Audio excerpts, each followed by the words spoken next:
Welcome back to CountyLine TV.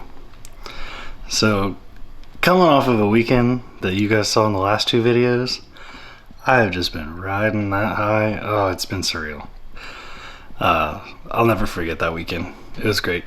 But coming off of a weekend like that, unfortunately, I do still have to keep up on things around the HQ. So I gotta go spend $4,000 on a fence today because area plan wants me to put up a privacy fence because my neighbor won't stop calling about my cars.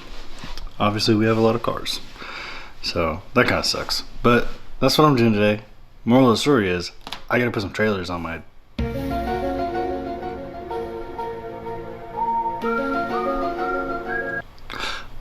tires on my trailer so that I can take the trailer up to get the fencing. That's wow. Anyway, if you clicked on this video, go ahead and click like and go ahead and click subscribe. It's free. It don't cost you anything. Hopefully that air compressor is not the most annoying thing on earth, but I guarantee you can hear it on the camera. Anyway, I was told that you have to have, when you have a trailer, you gotta have all four tires the same size with really close air pressure in them, or you'd have problems. And I think that's what happened with my trailer, is that I let my air pressures get crazy, and then I had one tire blow and one looks really bad. So I'm gonna swap those out, both of them right now. I got them Kendas for my trailer. Anyway, I'm gonna swap both mine out. They look bad right now. But let me tell you, my roommate, CJ, he has like 4 different sizes of tire on his trailer, and he just keeps 50 pounds of air in them, and he's driven it like that for like 10,000 miles at least. He's been to Chicago like 3 or 4 times, probably 4 times.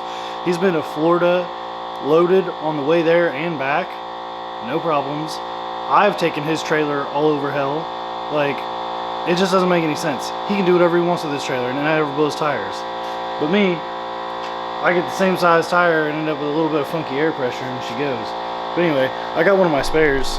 I have my spare that's like actually a spare wheel right there, and I'm gonna go ahead and let all the air out of that tire and get her all changed up, and then I'll go get the couple of the wheels that are on the trailer with bad tires off and do all that.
One down, one to go. So this is actually pretty funny.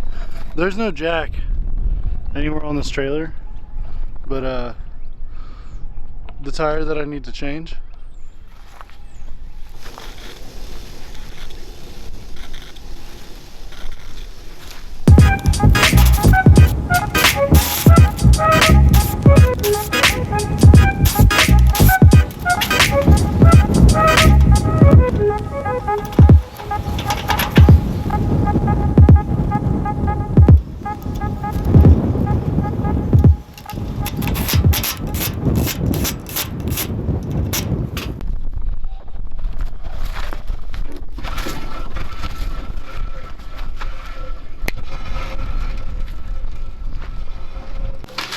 There's nothing too exciting about loading a chain link fence onto a trailer, so I'll just see you guys when I get back. However, I will note that I did have like a brilliant video idea while I was fixing up the trailer, or not fixing up the trailer, but putting tires on the trailer.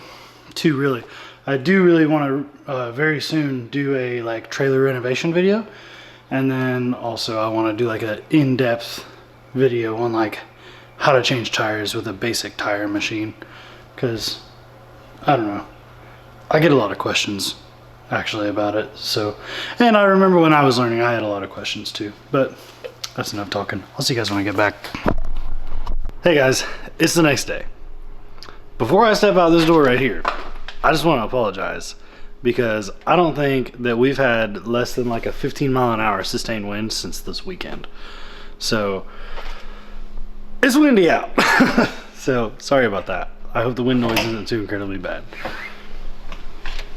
But I gotta show you this. Man, it's cold out there too. I gotta change some camera settings.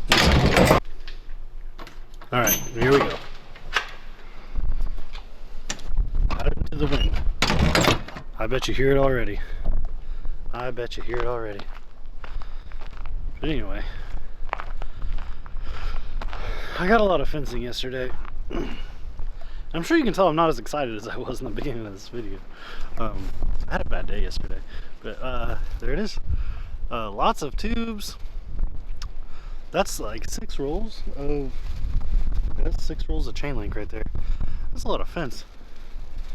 And then I'm gonna soak that in a little bit. Let me zoom into that a little. Look at all of those. Sheesh. And then there's more stuff in the back of Satan there. And then there's even more stuff in the back seat of Satan. So there's a lot of stuff. Let's go back inside out of the wind. It's story time.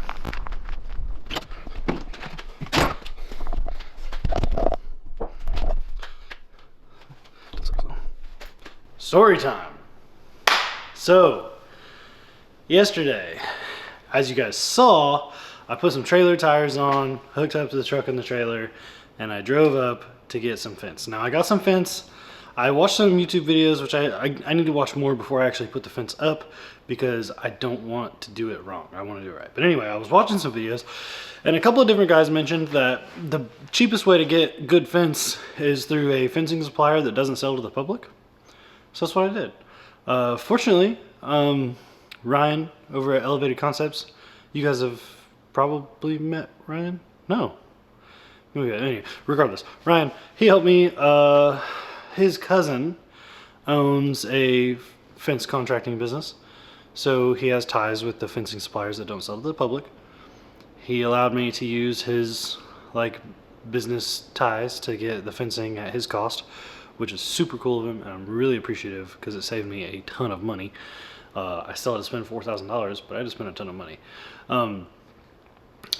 It was a little bit rocky once we got up there. I had to have cash. I couldn't pay with my debit card, and I bank through a credit union that's local to where I live. They have banks all over the state, but like they get a little more spread out the further you get from here. So I had to go find one, and then this is where it got really bad. We got to the fencing supplier, and they knew we were coming, but they didn't have anything ready. They didn't have any of the posts or fence or anything like bundled up and ready to just drop on the trailer and go. So they got it all bundled up and put it on, and then nothing was right. They got everything wrong. So then, you know, they started redoing stuff. They got it all wrong again.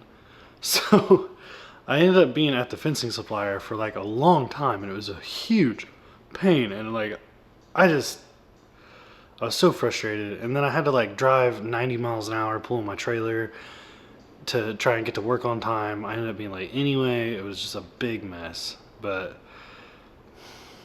that's why I didn't get any more filming done too, is because it ended up taking like 2.5 hours up there when I expected it to just load up in 15 minutes. So that was cheeks. I plan on coming back, filming a little more yesterday, and then maybe starting on the fence today, because it was going to be a short video to edit, so I could have like done a quick 20-30 minute edit and then boom, been out here starting the fence. But didn't happen. I'm not even gonna get the fence started today because I my work April Fools me. They told me, hey, your shift got canceled. You don't have to come in. And I was like, cool. All right. I'll just lay around in bed for another hour or two, get a little bit more relaxed, and then I'll watch some videos and I'll go out there and do some fencing. April Fools, hey, you're the only one with a key besides Willie, and Willie's got vacation, so you gotta come in. Huh. Anyway. Story time's over. Alright, now that the air compressor's done, being all loud and stuff, thanks for watching. Don't forget to like and comment and subscribe, and tell your mom to subscribe, and we'll see you on the next one.